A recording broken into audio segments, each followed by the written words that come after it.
forgot my line. Oh, I had a good one too. And this would be the time to say it, but it's gone. Could go back and edit it in, but sure can't, and definitely didn't. Hey, sorry about that. It's Sonic Weekly, your favorite once a week, every 7 days or so show about Sonic the Hedgehog and associated interests. I am Grant, and with us again is Bo. Hi, Bo. Speed me up. Hey, I am sorry that I missed our anniversary. I had a good reason. I'll get into it later.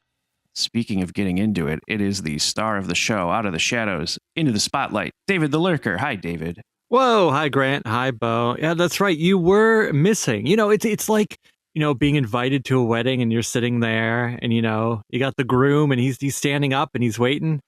The groomsmen, the maid of honor, the bridesmaids, they're all waiting. They're waiting. And then you find out, bride ran away. It's runaway bride. Runaway bride. I've been doing my anniversaries all wrong. That is right. Your anniversary. Well, that's the very first anniversary. You're like, I'm not even doing that one. Yeah. You zeroed it out. That's what you do. Oh man, right. I mean, has anybody here ever broken up with someone on their anniversary? Can't say as I have, no. It's a good way to start the show because I'm sitting here and I realized, oh yeah, I did that with my first girlfriend. We broke up on our anniversary. Whoops. Well, was that the throw to Bo? Because now it's like, well, no. how do we just walk away from that? No, right. No, right. It's supposed to be like, oh, Bo, what were you doing? And then I'm just like, man, remember this? Of course, you don't remember, but I remember. Bo, where were you? So I have a good reason. I was not cheating on you with another podcast. That was before the anniversary. But during our anniversary, I was working. I had to go to Orlando, Florida for work. And I happened to be in the park, the Universal Studios park for work. And I have to say, the Mario fans are kicking our butts. The merch level of the Mario fans is off the charts. I thought Sonic merch was saturated the last time I went to a Target, but I am telling you, coming into the park, the people and their Mario stuff, the shirts, the backpacks, the toys, this is before they hit the merch thing inside the park. These are the people coming into the park. Let's go. We need to get this for Sonic as soon as possible. I know it's not a Universal movie.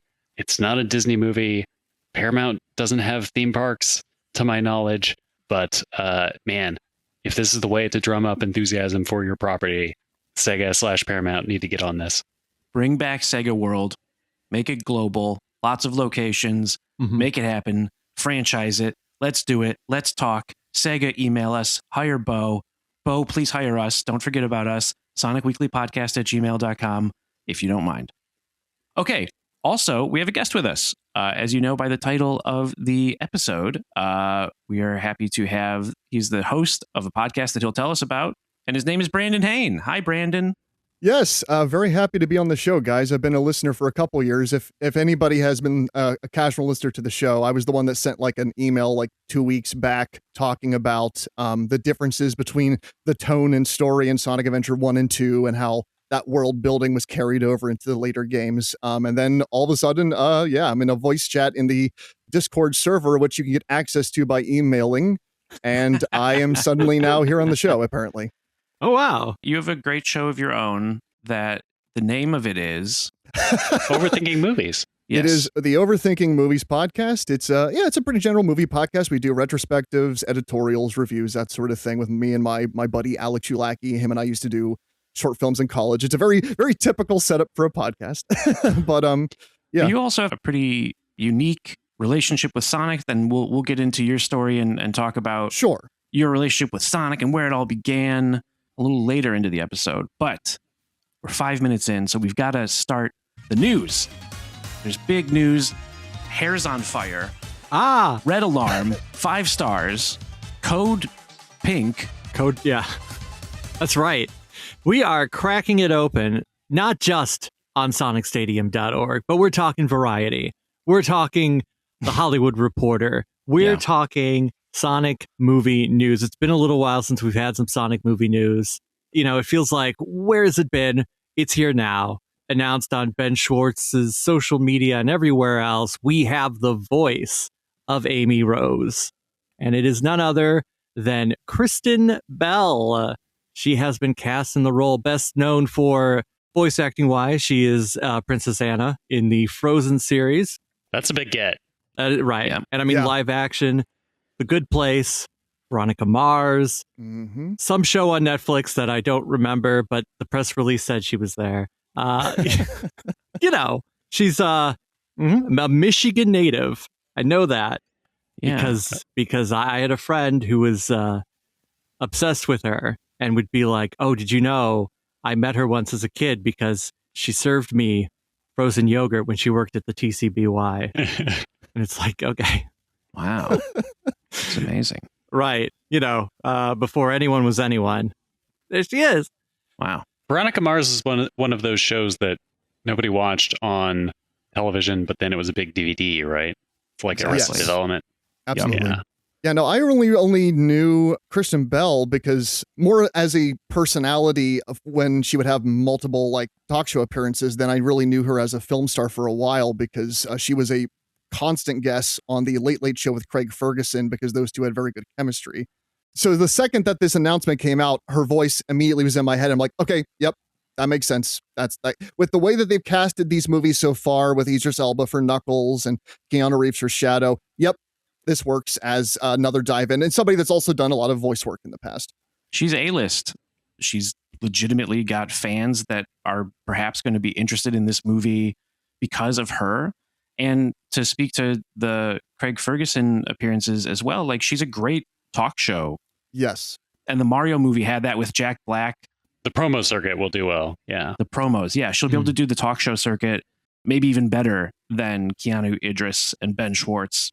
Or maybe just because they've done it a lot. And same with Jim Carrey. She's just coming at it from a different angle. So yeah, really exciting. Really exciting. It's a good pick. If I had retroactively made a top 4 list, she would have been on it for sure. Yeah. Maybe Nicole Byer, maybe Amy Poehler, maybe Tina Fey. But yeah, can't improve on it. Yeah. I was always pitching Kristen Shaw as like the Gravity Falls version of Amy Rose. And why not? Or like Jenny Slate.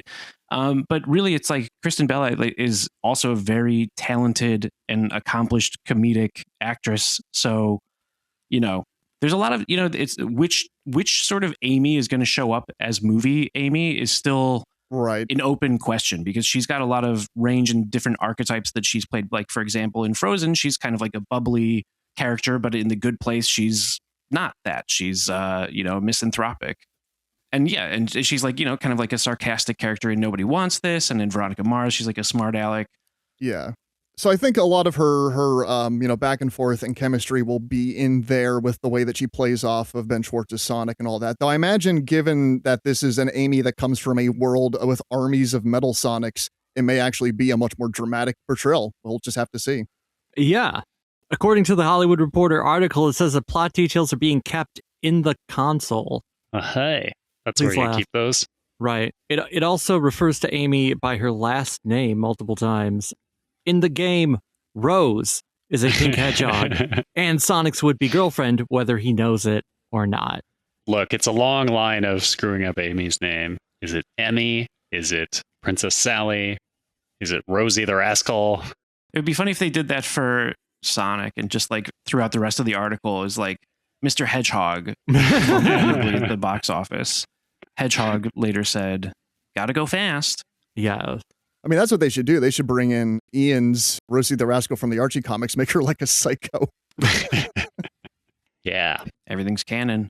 Yep. They could do that. Oh, and right. I also mentioned in this article that she has been cast as Mrs. Claus in the upcoming Violent Night 2, which I guess is also part of the same family, right? Yeah. We mentioned this on a podcast episode way back. Mm-hmm. So I feel like I've got clearance to say this. The guest on our previous episode, Jeffrey Golden, his mom played Mrs. Claus in the Macy's parade every year for many years. Whoa. Mrs. Claus, the connection between Sonic Weekly and Kristen Bell is tenuous. And Sonic the Hedgehog is canonically Santa Claus in AOSTH. That's true. And his shoes are also Christmas. They have the magic. That's a pretty big upgrade for Violent Night, right? Like the first one had some big names associated with it, but this is an upgrade, yeah. Sure. I'll say it's always an upgrade. Yes. You have business class and you got a free upgrade to first class, and now you're able to, stretch your legs out. Recline. You could recline if you want. I don't know if you should. It's still an airplane. Don't do it. I'm happy for Pat and Josh, is what I'm saying. Yes. Yeah. Violent Night 2 this year. That's right. Yeah, no, I'm happy for When them. is Sonic Movie 4? That's not this year. This is next year. It's right. It's what, March 19th is when we're getting it. So I'm sure there's going to be more news trickling down the line. I got a thing that day. Should I move it? I got a dentist appointment. A dentist? Oh, yeah. Tell them all your teeth were stolen by Robotnik, and you have to go get them back. Yeah, I've got a different doctor appointment. I'm cheating on one doctor with another doctor. That makes sense. Right. That's the plot of Grey's Anatomy, right? That is the plot of Grey's Of all Anatomy. 27 seasons of Grey's Anatomy, yeah. Yeah. I believe that's true. Right. That's the big story. Amy Rose, Kristen Bell. Kristen Bell. Wow. Right. But that's not the only news story. I mean, there's a lot of news, I think. Oh. Yeah, there's at least a couple stories. I mean, since we last got together, there's some good news, there's some bad news, there's some sad news, and there's some sad news, right? Let's keep on going downward. We'll get to the sad at the end, right? Also, we might as well mention it. We got another episode of the Chaotix Casefiles that came out. I'm sure we all listened to it. Yep. Unless we didn't. Yep. I liked it. And I have to say, congratulations. Mm-hmm. They found the computer room. This is what you've been waiting for this whole time. I did feel personally called out when they mentioned that. Also, SBO, I guess, continues to be oblivious to Rouge's flirtatious innuendos. Yes, I think that is slight innuendos. Slight. She's just saying you won't be alone and you'll have a partner. Right, but it's the way she says it. Like that. Sure. Because he's like, well, I've got two partners. Like, no. I wonder if at the end of this series, when Rouge finally shows up, and I feel like that's when Charmy will finally meet Rouge because he's constantly upset that he's missing Rouge. Rouge is going to say something to SBO in front of Charmy and Vector, and Vector's going to realize what the heck Rouge has been doing this whole time, and SBO is going to realize he's oblivious, but still not acknowledge it because it's still a kid's show, so they're not really going to mention what it is. Sure. But, yeah, that's my theory, which is not a theory of the plot. I guess technically not a whole lot plot-wise happens. I think it's just... There's some revelations with Professor Tori, who we realize is also a gun double agent. That was... very noir. Yeah. Kind of twist. Absolutely. Yeah. I guess that may confirm that well, actually, I guess that was already confirmed. The little Gerald's diary where it said, -T in that little note in the back. Mm-hmm. I think the Japanese version does say it's Tori, actually. Yeah. So never mind. Cut that out. Leave it in. Oh, yeah. So, yeah, we had Abraham Tower also. Somehow they got in the fact that his eyes were different colors than the audio medium. Great storytelling there. I enjoyed the show. I listened to it around the wireless with my older son like the other ones. But last week, our guest said, why is this not Detective Sonic? Why are we in like the fourth tier of characters? And man, I can't unhear that. It really colors my perception of what this is. Yeah, I mean, it's interesting because I think that it's a totally valid point of like, if you've seen 3 Sonic movies and a Sonic Netflix show, you're still coming into this not knowing these characters. It's kind of fair. I mean, I think for me, though, it's for the hardcore Sonic fan. Oh, totally. Who reads the comics and is engaging with this stuff, obviously. And it's the most interesting these characters have been. So I'm loving it. I've really been enjoying all 4 episodes, some more than others, obviously, but this one was really fun. Vector is so charming. Charmy is so... Best Charmy since his friend overdosed. I love Charmy B. Charmy B is my friend. And then SBO's good. each episode ending on a cliffhanger is so fun. And then the Eggman Sonic framing device. Okay, so do you guys have any theories about who... We've floated some theories before of like the Mr. Kitsch. Mr. Kitsch. It's got to be Mr. Kitsch Kitsch. It's always seems like the client in these noir things. It's a character they've had since the first episode. That's usually how this works. Right. Yeah. I heard a compelling theory. What if it's Sonic? What if it's not the real Sonic? Because this is a character who can shapeshift. What if it's not the real Sonic in the cage? Maybe that's how he got kidnapped. That would be a mind bender right there. I like it. Not the real Vector. I think we'd be really happy, and a lot of little kids would be like, what? It wasn't Sonic the whole time. Yeah, wait. Yeah, that does sort of make it sort of seem like Sonic is the bad guy, even though he's not. Yeah. Right. It's happened before. Sonic gets framed from time to time. My prediction is they might start trying to throw in some of the other IDW characters. At the very least, they might give Surge a voice at some point later on into this. If they're also going to throw in Mimic as well. But we'll have to see, especially with how much they've now pushed Surge and all the mobile games everywhere with all the costumes and all that, along with Tangle and Whisper. So do we know how many are left? It's got to be 2? That was my guess as well, is 2. But I don't think we've seen a confirmed number. Have we? I don't think we have, which is sort of fun to not know how much is left in this story. It feels like we're approaching the end of Act 2. But does it have an Act 3? Not all zones have an Act 3. That's true. That's a very good point. My son liked the joke with the tubas all falling down. Yeah. I hope the tubas come back at the end of the show. Mm-hmm. I hope the tubas did it. Yeah, exactly. I don't know how, but... Yes. Bo, since you were out, I was just curious about, on the previous episode, the Tangle and Whisper, and Brandon as well, just, Mm-hmm. you know, this is the first debut of a new Sonic voice in, I don't know when. I guess Sage. But, yeah, Sage. You know, even so, it doesn't happen every year. It's not every other day that you're getting a new Sonic character given life. So I was just curious, because I know you don't interact with the comics. I don't think you read the IDW comics. So this would have been your first introduction to these characters, right? Yeah, I've read an issue here or there, and I don't really have much of a relationship with Tangle or Whisper, but I thought the actors were great. I thought they did a nice job with the voices, and yeah, welcome to the stable.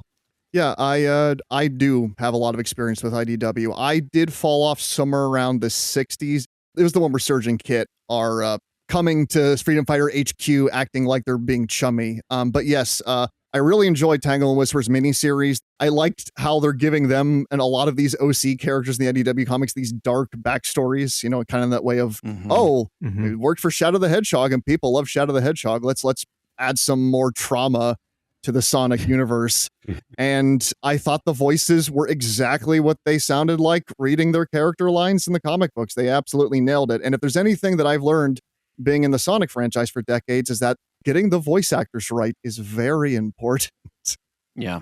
I've never heard anyone talk about voice actors in the Sonic community. Nope. So I don't know what you're talking about. That would be an interesting thing to have an opinion about. Because I don't know if you know this, but Sonic's actually had different voice actors. What? In the English. Really? Yeah, no, it's true. It's not always been the same person. There's been different people. So to have like a different ranking of them, that would be what an interesting topic. I thought it was just the same person, but you know, they get older, voice changes. It happened to me. I thought it was just Sonic the Hedgehog. The fact that there's a person behind Sonic the Hedgehog was upsetting. Right. I mean, David, you used to voice Tails, right? And then your voice changed, and that's why you had to move on from the role. That's Aged right. out of it. Yeah. I did. Your child star. Oh man, that's right. I was the Tails. Oh. Man, remember when there was somebody who was pretending to be Tails on Twitch? No, that's a non-story. Forget it. I feel so bad. Altsynth. Apologies all around. Just leave it in. There's 0 edits on this episode. Yeah. It's chaotic. It's chaos, just like the Chaotix. Just like the Chaotix copter. Right.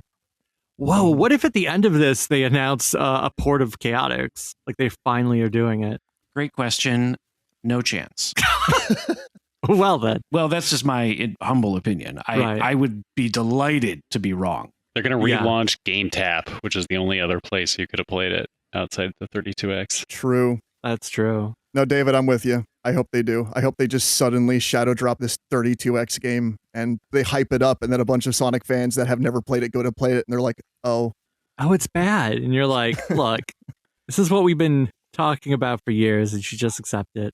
No, I feel like maybe it's going to be like Sonic Clackers HD. Whoa. ooh. I think Knuckles Chaotix really wants to be a 2-player co-op couch experience. Yeah. So Mm-hmm, if oh yeah, if you're playing it single player, I feel like, but maybe if you add it to say the Sega Genesis, maybe it gets a Sega CD 32X for the Nintendo Switch Online, and they add Knuckles Chaotix, you could play across the continent, across the globe, using the power of the internet to play online Knuckles Chaotix. Just imagine that. But I think no chance. Really, 0.1%. yeah. It's above a Schoolhouse remake. It's below a Sonic Teaches Typing remake. Sega Sonic Arcade remake. Right. Yeah. I would assume that Sega Sonic is probably more wanted just because it is in a weirder place. Well, speaking of Tangle and here's just a couple short stories. We don't have to focus on them. I just want to throw them out there because we're going from good to bad. Hey, so IDW 35th anniversary comic. It's leaked. We know it exists. I guess it's a safe bet. We don't know anything about it.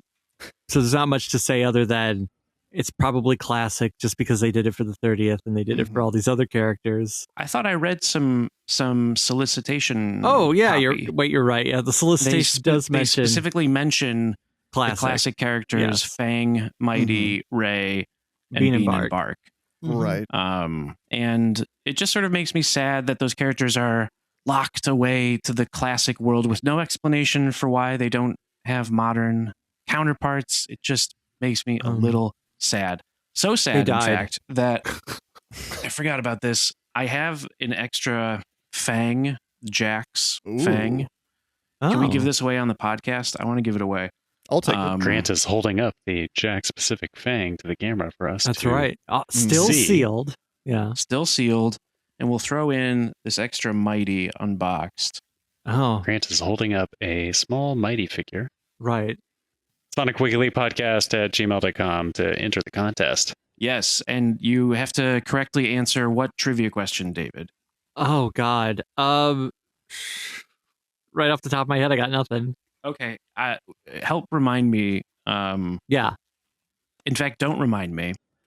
Tell me if this is a good question. Which Chaotix character is or has performed missionary work? Is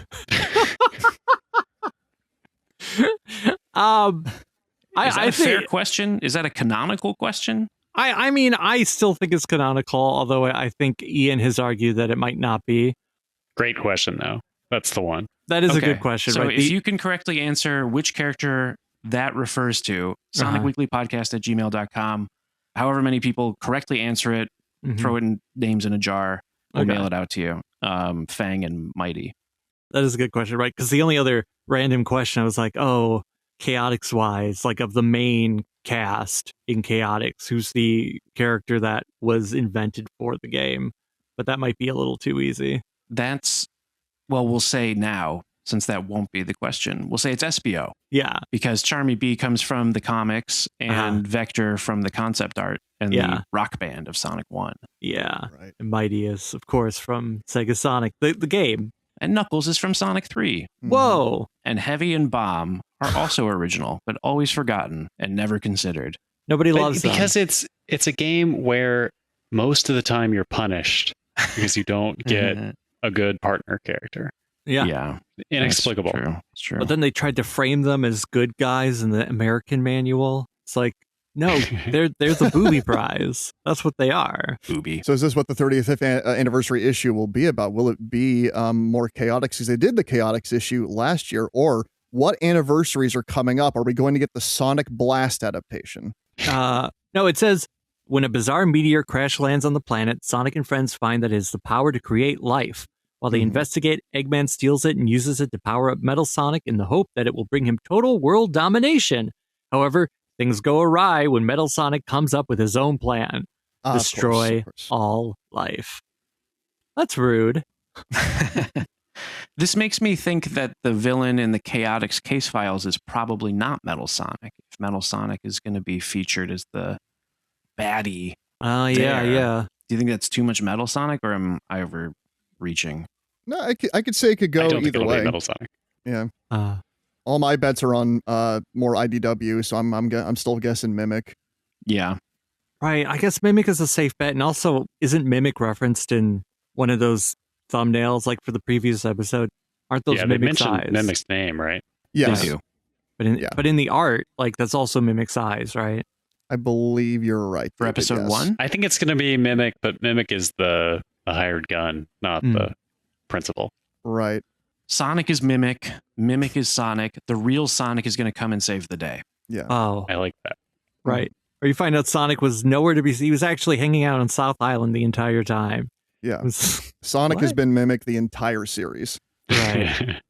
Anyway, you said you had other news stories that There's you were so going to... much news. I was Is just there? like, if we're going to keep on falling down, we're falling a little bit lower. Sonic 1 and 2 on mobile, end of service. Right. So for those of you who are still playing it on your iTouch Goes, whatever those are, I guess it's not going to be supported anymore. So one day it will break and you will have to buy Origins if you haven't already. Just keep that in mind. Now we're going even a little further down because we didn't talk about this. This happened after, right? Sega investments. They're like, hey, what's up? We're Sega. We made some money, but we also lost some stuff. And basically, Sonic Rumble, on the headline for Sonic Stadium, Sonic Rumble tumbles as Sega reveals underperforming Q3 financial results. So it's not doing what they were hoping for. Mm-hmm. I mean, they did just add Bonanza Brothers, so we can hope a friend of the show, Moon, will keep the financials of the game up. Mm-hmm. Moon Right. Region. The only person paying for it. Right, because there is Rumble in the news, like Knights and Riala are showing up in the game. They announced that there's some changes coming to the UI, more free red star rings, but it does feel like that's a response to the fact that people aren't playing it. Grant. You're right. I have completely been... I've been asleep at the wheel. I have just not been taking control of that train. But the larger context is Sega is basically saying, well, we messed up big time on the Rovio acquisition. Kinda. We thought that this was going to be a cash cow, but now we're just writing off $200 million off the books. And these birds aren't inspiring as much passion as they once did. Right. You know, a lot of people have been reacting to this news and saying, well, I told you so. You know, like, who saw this coming? Everybody saw this coming. A lot of people have been saying, I told you so. And what I want to say to that is it too late for me to also say, I told you so? Because I also told you so. We were also saying, this is a bad bet. This is too late. What are you doing? Yeah. 3 movies too late. 15 years too late. Right. Because it felt like the cultural cachet of the Angry Birds. By the time movie 2 came out, it was already on its way out. I remember the whole debacle about like they put the original Angry Birds back on mobile devices and people started buying it because it was just $1. And then they realized by doing that nobody was spending money on microtransactions for Angry Birds 2. And so they pulled the game from the store again just to stop people from buying the one that they actually remembered and had no microtransactions. Do you remember Flappy Bird? I do. Flappy Bird would have been a better acquisition. Probably less expensive. Maybe not, though. Flappy Bird got huge. Flappy Bird was a whole other story. Some other Netflix documentary is Flappy Bird. Right. It made that person a lot of money. And I think, didn't they kind of get in trouble with their government because they weren't actually supposed to make as much money as they were making? There's some I'm trying to remember, like, where the developer... the Flappy Bird lore. No, that sounds right. And Flappy Bird did come back. There was a sequel, but it was like some sort of scam where it was being brought back by somebody that's super into NFTs or crypto or something. And then, that disappeared pretty quickly. Oh, God. NFTs. NFTs. I guess we got to talk about this. We're going even further down. I almost forgot. I had it pulled up. It's not on the. It's not on Sonic. No, this is exclusive from the world of Ken Penders.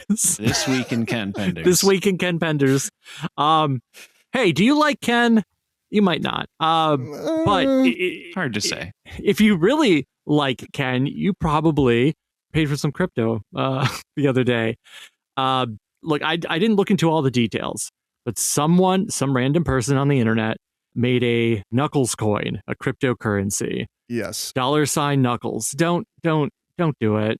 If you're 3 years too late on the NFT bandwagon and you're typing in $, Knuckles, like just slide away from the keyboard. Right. And Sega, I know this seems like the next big investment opportunity. I know what you're thinking. Right. But do not do it. Don't fall for it. So whoever this person is set it up, got Ken Penders on board.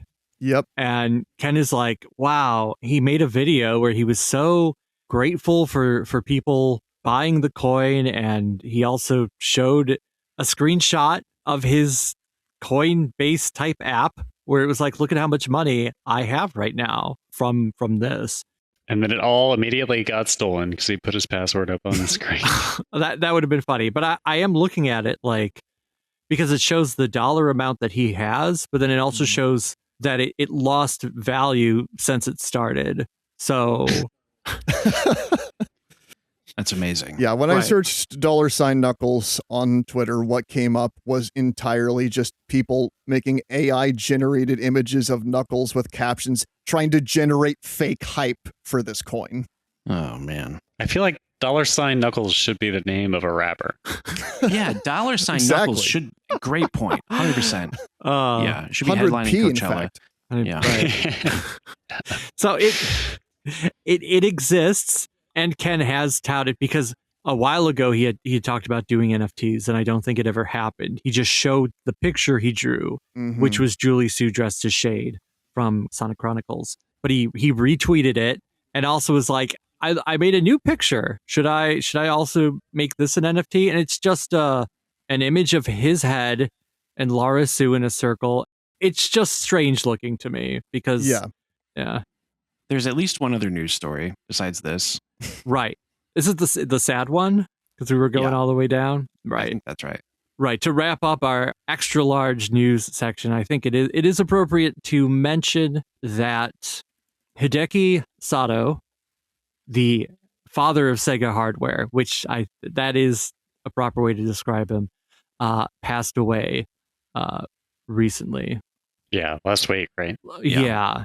He was responsible basically for the development of every piece of home console equipment that came out of Sega, starting with the SG-1000 all the way through to the Dreamcast. That man was there. He wasn't the one making the games, but without him, those games would have been nowhere to go. Him and his team were incredibly important. This was on Friday that he passed away. And just this former Sega employees who are expressing their condolences is impressive. He really left an impression on them. Yuji Naka broke his silence to give his lament. Shout out Naka, come on the show. Come on here, Naka, please. Yeah, see, he was involved also in the development of Sonic Adventure 1 and 2 on the executive level. His name is in the credits there. An incredibly important figure in the world of Sega, in Sega history. Sega would be a very different place if he wasn't there. I think that's very easy to say. Sega would be a very different place if he wasn't there. Right. That was easy. He also was Sega's president from 2001 to 2003. A tough time to have that job also. That is true. He inherited a mess. So I think that's easy to say. So is it fair to say he physically put in the blast processing? Like that was like, what part of that was there? He spec'd it out. No, it is impressive to me also. He went from bleep bloop, tiny little processors to the powerhouse that was the Dreamcast. Yeah, absolutely. That's some range. Yeah. It's crazy to think. I mean, he was the history of Sega. And it is a loss, a true loss. And and an impressive career. Yes. And he will be sorely missed. I hope we can go through his papers. I hope we can find the specs for the Dreamcast 2. Yeah. We can program it into an FPGA. He might have the Dreamcast 2 in his house. Like, Yeah. and you know what yeah. game is in there? Sonic Adventure 3. He's the only one who owns it. Don't tease me, David. Not now, David. Now is the time for Rings of Saturn. Rings of Saturn. This week, I am not talking about cheat codes. I am not talking about hacks. I am talking about the podcast I was cheating on you with. It's I've done a special project with the Hidden Palace website. This is that online repository of prototypes and video game development preservation.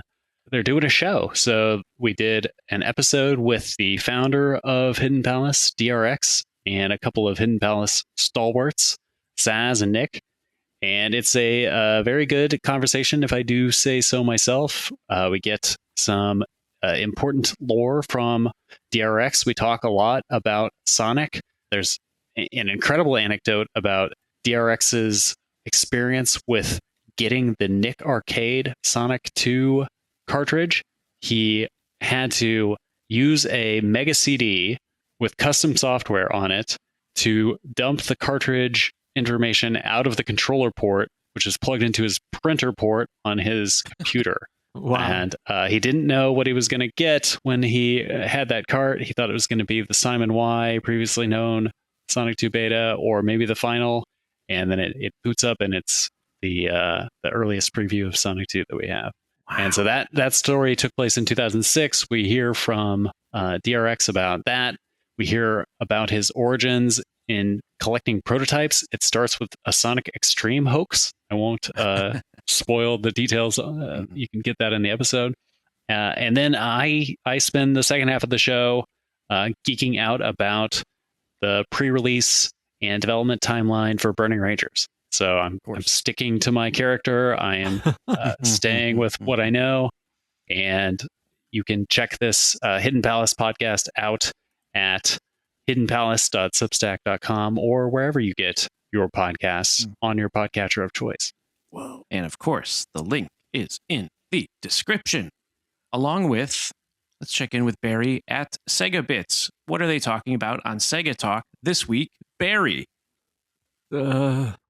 Hey, Sonic Weekly listeners, Barry from SegaBits here to tell you what's going on at the Sega Talk podcast. On our latest public episode, we take a look back at the first 32 issues of IDW Sonic. How did Archie end? How did IDW begin? And what did we think of those first few arcs? And, exclusive to Patreon and releasing in 2 weeks, George shares his 5 must-play Sega Saturn imports. What did he pick? How much do they cost on eBay? Find out on the latest episode. Watch or listen today by visiting segabits.com or search Segabits on your podcatcher of choice. Now, back to the Sonic Weekly, guys. Thank you, Barry. Thank you, Barry. Barry. Okay. Now we turn our attention to Brandon. Brandon, hello. Thank you for hanging out with us. The question that we open with, usually when we're getting to know our new guests, new friends. And thank you for that great letter that you mentioned a couple weeks ago. But yeah, so tell us about your first time interacting with Sonic and what Sonic has overall meant to you thus far, I guess. Yeah. Yeah. I was born in 92. I first encountered Sonic in the late 90s.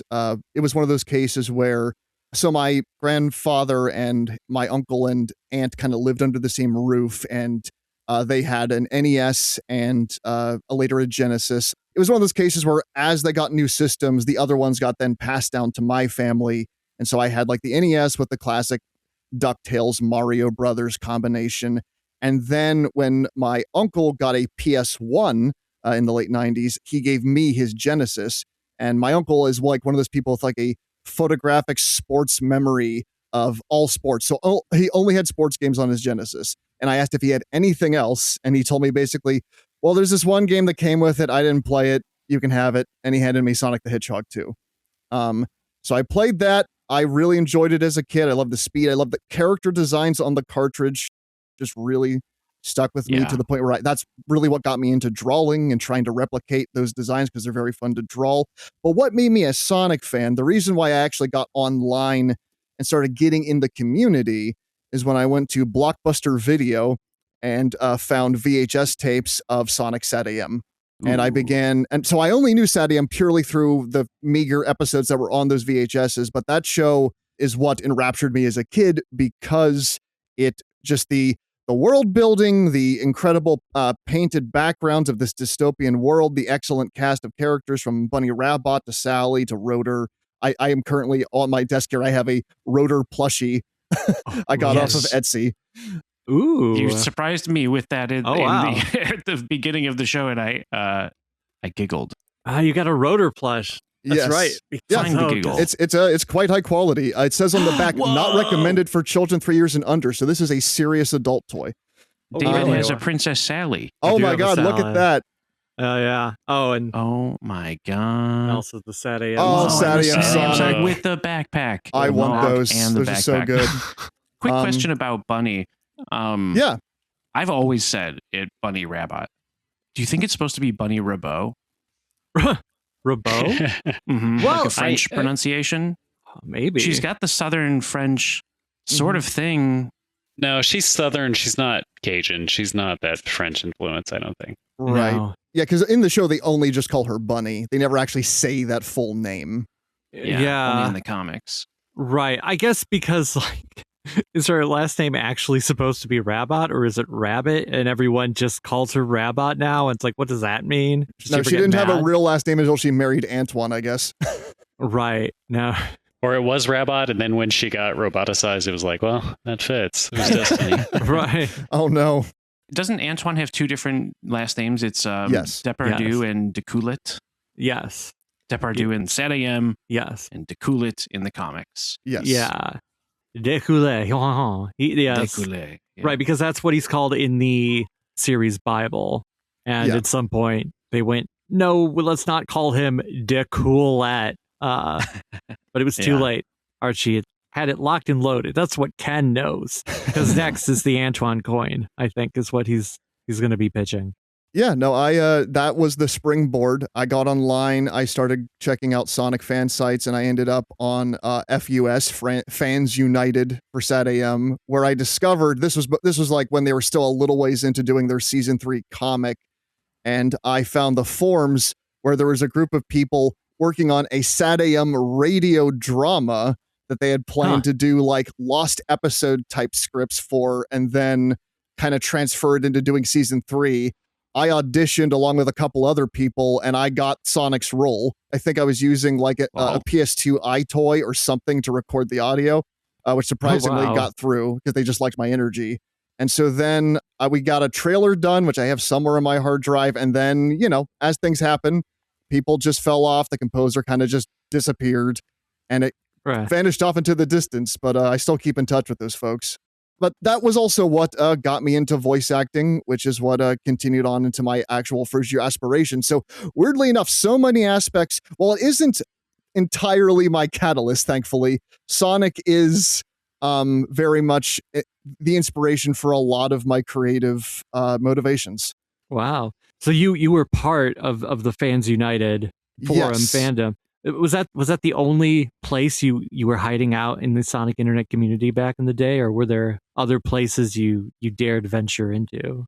No, that was pretty much it. I checked out Stadium, and I checked out Retro and all the other places, but I never really stuck there because I was kind of the SatAM person. But I obviously, with no other content of SatAM to absorb, I obviously then turned to the games because that's kind of where the rest of it was. And then obviously I got a subscription to the comic books because those had those characters I recognized. But funny enough, by the time that I got a subscription to SatAM, it was during the Lost in Space arc. So the first issue of Archie Comics I got in the mail involved Sonic the Hedgehog crashing on an alien planet in a spaceship, unconscious, for like a day or two on a planet where time moves very fast. So an entire race of aliens evolve and become new beings surrounding and taking in this strange creature that has crashed on their planet until they worship him and build sanctuaries to him. And that is my first exposure to the Sonic the Hedgehog comic book series. That is an analog, I think, to us, right?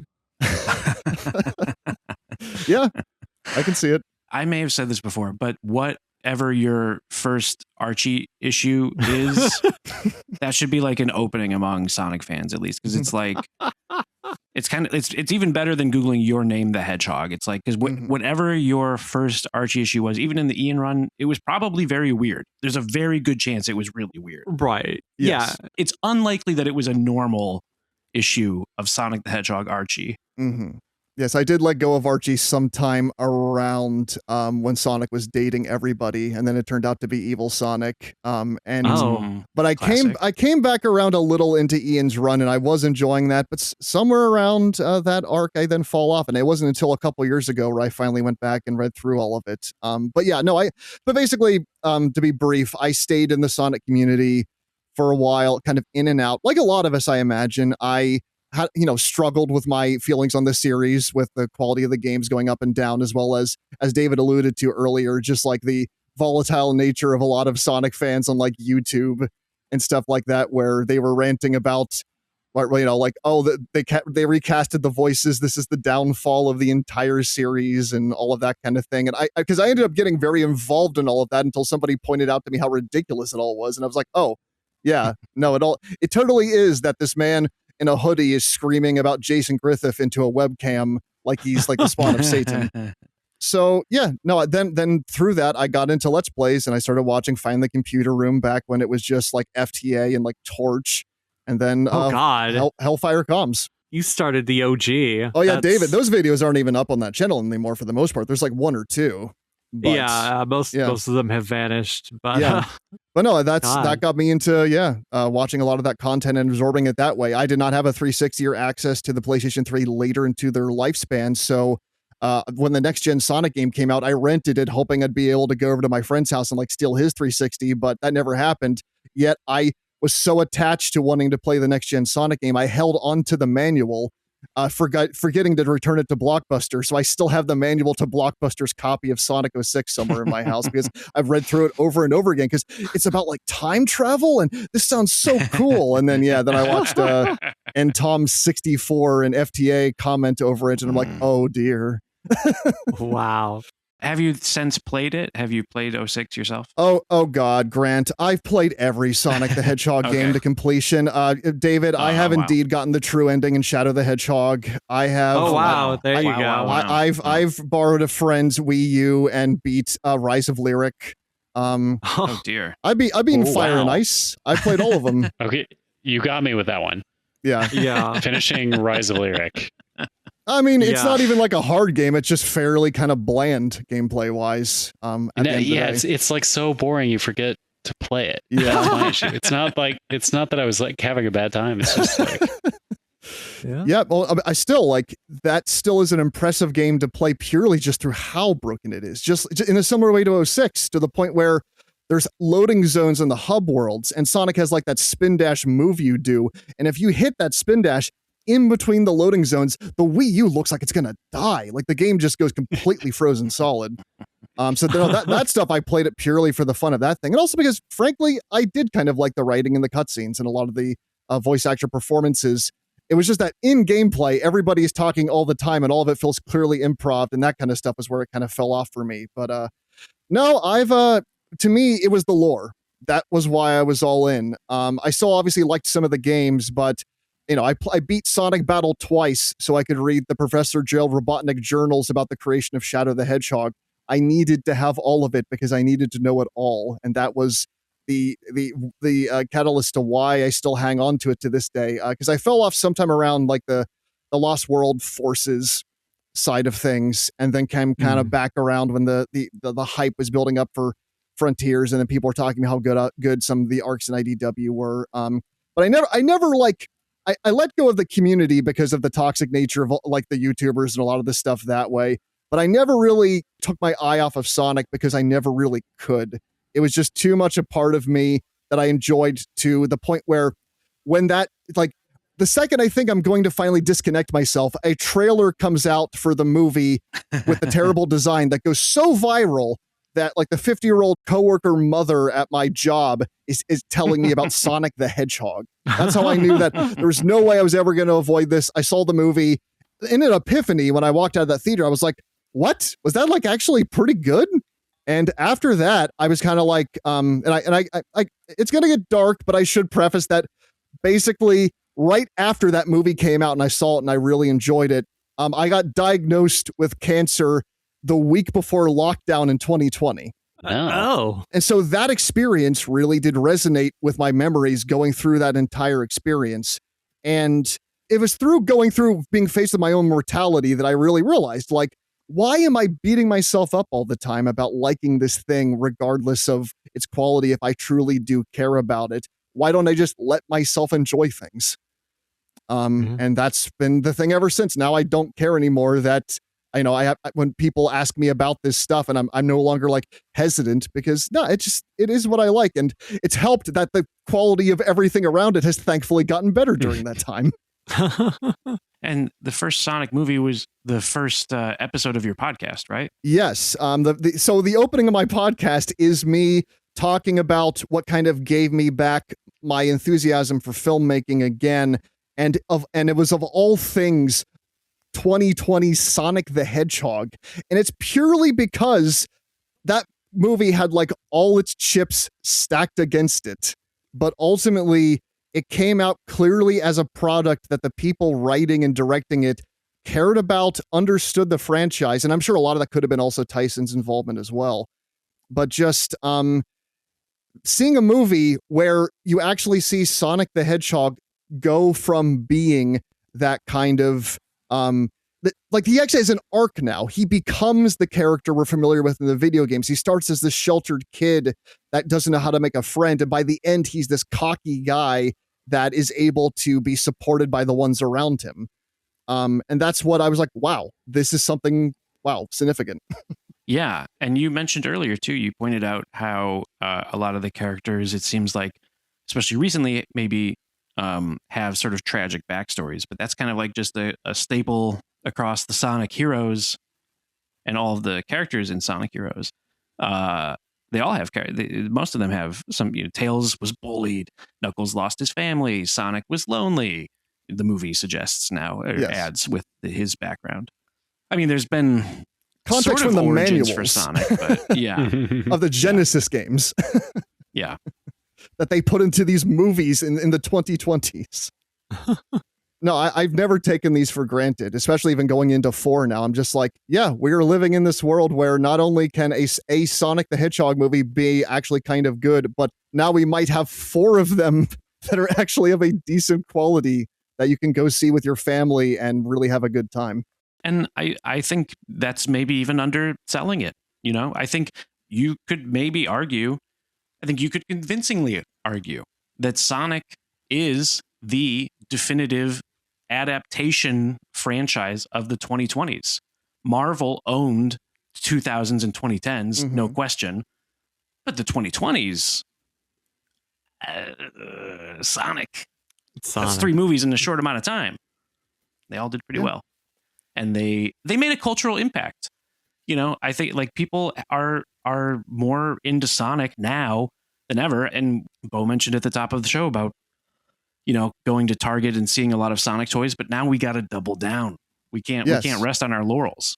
No, it was Sonic 3 especially, Grant. Like when that movie came out, after that film is when I've seen a lot of people now like cosplaying the characters at conventions, or I see a lot of women especially now like wearing Shadow the Hedgehog merch. Like to the point where there's an excellent meme. I think it was New Metal Hedgehog, I think on TikTok or something like that. He posted like himself like standing in a Hot Topic going like, well, dating apps aren't working, so I'm going to stand in the Shadow the Hedgehog section of a Hot Topic.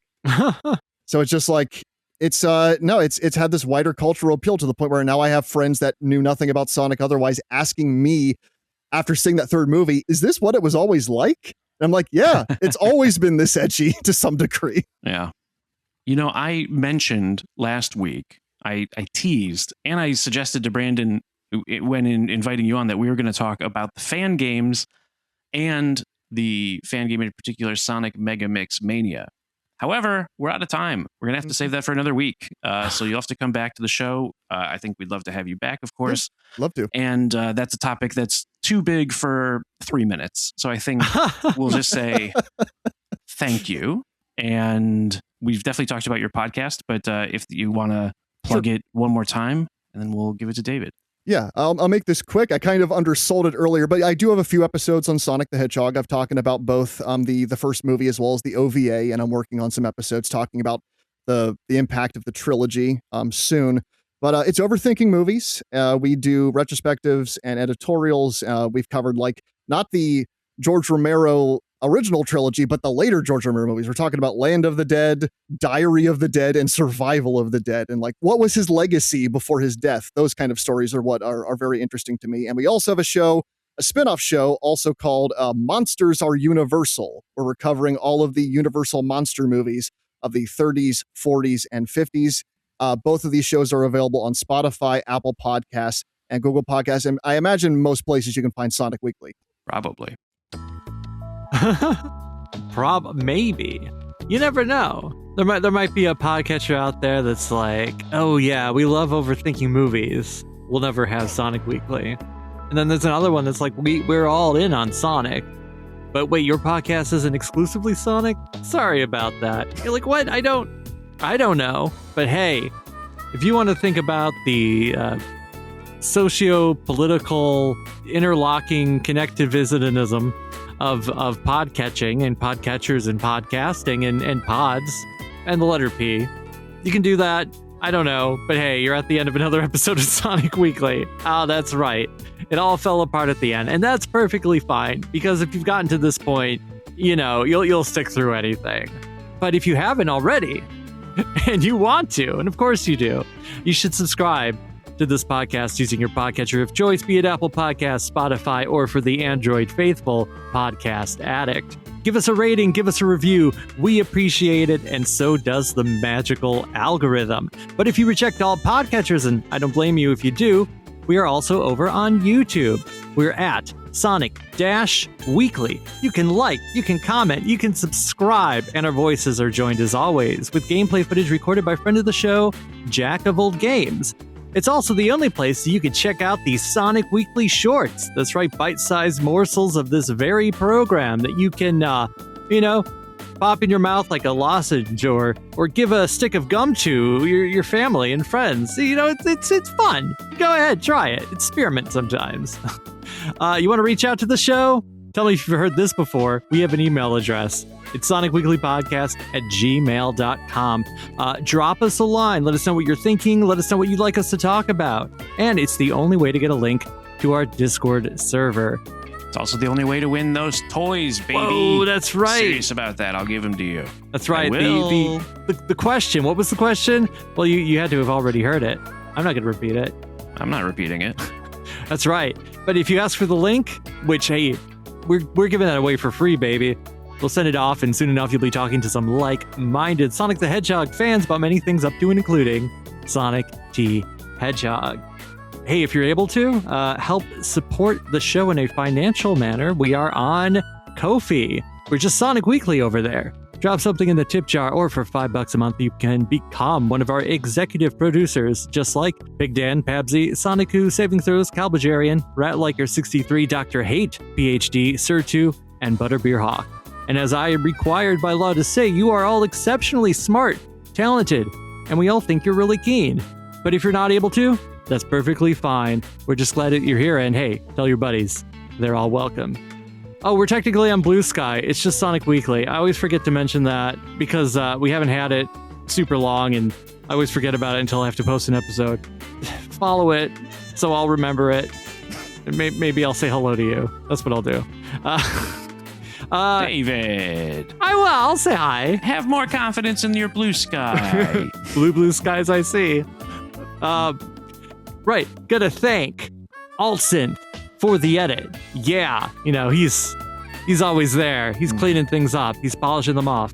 Gonna MVP. thank, and also for the YouTube shorts he does as well. Gotta thank Smoovies for the Rings of Saturn jingle.